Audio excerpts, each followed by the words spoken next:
Hanuman movie release हो चुकी है और आएगा अब तक तो तुम लोग ने देख ही ली होगी, क्योंकि इसके बाद हमारे दिमाग में कई सारे सवाल आते हैं प्रशांत वर्मा सिनेमैटिक यूनिवर्स के फ्यूचर को लेके, हनुमान के फ्यूचर को लेके, हनुमंतु के फ्यूचर को लेके, इन सभी के फ्यूचर को लेके और आगे जाके इस यूनिवर्स में क्या हो सकता है इस पे। लेकिन सबसे बड़े ये 3 सवाल आते हैं जो हनुमान मूवी हमारे लिए छोड़ के गई है। जिसमें सबसे पहला सवाल आता है कि वो ऐसे कौन से राक्षस थे जो रुद्रमणि के प्रभाव से अब तक छिपे हुए थे, लेकिन अब जब रुद्रमणि टूट गई है तो वो वापस से आएंगे। दूसरा, मूवी के एंड होते होते श्री राम जी के एक वचन के ऊपर काफी ज्यादा चर्चाएं हो रही है, तो वो वचन कौन सा था जो हनुमान जी ने श्री राम जी को त्रेता युग में दिया था। तीसरा, जय हनुमान जो 2025 तक आएगी, मोस्ट प्रोबेबली आ जाए, तो उसमें प्रभु श्री राम जी का आगमन होगा या नहीं, और अगर होगा तो उसका किरदार कौन निभाएगा। इन सभी सवालों के ऊपर आज बात करने वाले हैं, जहाँ पे सबसे पहले सवाल के ऊपर बात कर लेते हैं कि वो ऐसे कौन से राक्षस थे जो रुद्रमणि के रहने के प्रभाव से ही नहीं आ रहे थे, या बाहर नहीं निकल रहे थे, या दुनिया में नहीं आ रहे थे।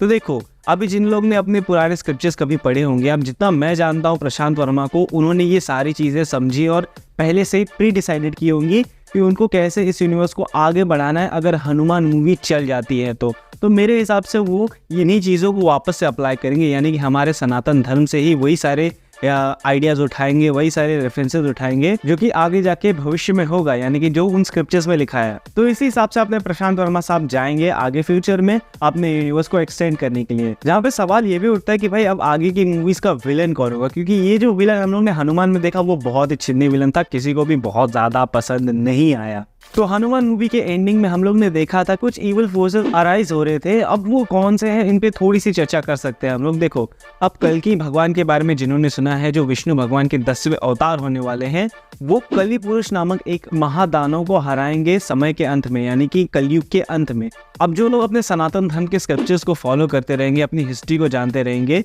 तो उन्हें ये जरूर पता होगा कि विष्णु भगवान के 10 अवतार होते हैं हर महायुग में, जहाँ पे इस युग के अंत में यानी कि कलयुग में भगवान विष्णु के 10वें अवतार आएंगे, कल्कि अवतार, और उस अवतार का सामना होगा सबसे बड़े यानी कि ग्रेटेस्ट ऑफ ऑल इविल से, यानी कि सबसे बड़े डीमन से, कलि पुरुष, जो कि सतयुग से भाई पनप रहा है और अब कलयुग में उसका एक पूरा युग आ चुका है, और उस दौरान हर इंसान में वो वास करेगा। अब जिनको नहीं पता है, वो 4 चीजों में वास करता है: सोना, गैम्बलिंग, नशा और मीट खाने वाले लोगों में, यानी कि जो नॉन वेजिटेरियन रहते हैं। तो इन सब में कली अपना वास करता है, और उनका जो स्वभाव होता है, उनकी जो सोच रहती है, वो दानवों जैसी हो जाती है। अब मैं जानता हूँ कि यहाँ पे प्रशांत वर्मा उतना रिजेंबल नहीं करेंगे, लेकिन वो एक हद तक इन चीज़ों को ना ऐड कर सकते हैं जो कली पुरुष से मिलती जुलती हो, और उसी के जो सोल्जर्स हो सकते हैं या उसी के सोच वाले जो लोग हो सकते हैं, वही इन सब में एज अ विलन रिप्रेजेंट होंगे। क्योंकि अब तक तो मैं हनुमान देख के इतना समझ चुका हूँ कि प्रशांत वर्मा अपने डिटेल्स पे बहुत ज़्यादा ध्यान देते हैं,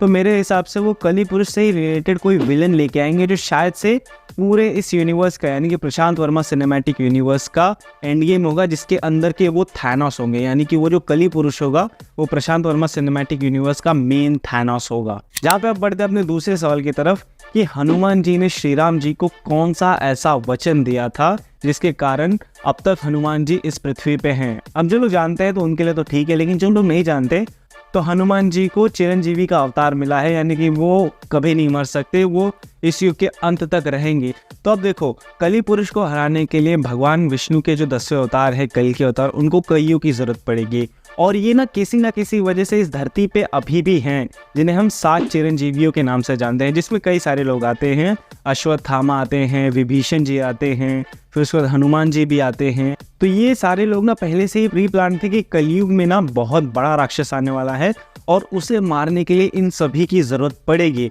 उसमें अपने हनुमान जी भी थे। तो जब रामायण का युद्ध खत्म हुआ होगा तो श्री राम जी ने उनसे एक वचन लिया रहेगा कि आगे जाके उनके कई सारे अवतार आएंगे और उन सभी अवतारों में तुम्हें मानव जाति की सहायता करनी है, यानी कि जो धर्म के साथ रहेंगे उनकी सहायता करनी है। उनके साथ मैं भी आऊंगा, जहाँ पे वो द्वापर युग में एज श्री कृष्ण आए, तो महाभारत के युद्ध में हनुमान जी उनके ध्वज पे लहराते हुए आए, और फिर उसके बाद कलयुग में कलि पुरुष को हराने के लिए भी हनुमान जी आएंगे, कल्कि भगवान का साथ देने के लिए। इसीलिए वो वचन उन्होंने त्रेता युग में ही कर दिया था कि भाई अब मैं रहूंगा यहीं पे और मानव जाति की पूरी सहायता करूंगा जो धर्म के साथ होगा। जहाँ पे हम बढ़ते अपने तीसरे और सबसे जरूरी सवाल पे कि क्या प्रभु श्री राम का कैरेक्टर हनुमान 2 यानी कि जय हनुमान जो 2025 को निकल रही है उसमें आएंगे या नहीं। तो देखो, रूमर्स तो कई सारे आ रहे हैं, कुछ नाम भी सामने आ रहे हैं, लेकिन एक जो सबसे बड़ा नाम सामने आ रहा है, अब देखो कई लोग जानते हैं, कई लोग समझते भी हैं कि बिना श्री राम के जय हनुमान नहीं बन सकती। भाई श्री राम का कैरेक्टर इसमें आना ही है और वो डेफिनेटली, भाई मैं अभी से गारंटी देके बोल सकता हूँ कि वो आएंगे,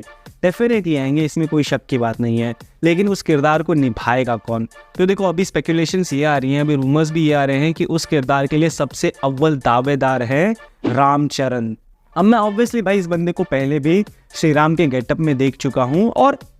काफ़ी इम्प्रेसिव है भाई, तो मेरे हिसाब से तो ये परफेक्ट हो सकते हैं इस किरदार के लिए। लेकिन अभी मूवी की कोई प्लानिंग नहीं हुई है, कुछ अनाउंसमेंट कुछ भी नहीं हुआ है, तो ये सब ना एक रूमर्स ही कह लो ये है। लेकिन अगर रामचरण एज श्री राम आते हैं तो ये काफ़ी ज़्यादा हैवी चीज़ हो जाएगी प्रशांत वर्मा के लिए भी और इस यूनिवर्स के लिए भी। लेकिन देखते हैं तब तक के लिए क्या होता है। तब तक के लिए तुम मुझे बताओ कि भाई श्री राम के किरदार के लिए रामचरण तुम्हें कैसे लगे, और अगर तुम्हें हनुमान की एंडिंग समझनी है तो इस वीडियो को चेकआउट करो, और अगर तुम्हें हनुमान का रिव्यू देखना है तो इस वीडियो को चेकआउट करो। तब तक के लिए मिलते हैं नेक्स्ट वीडियो में।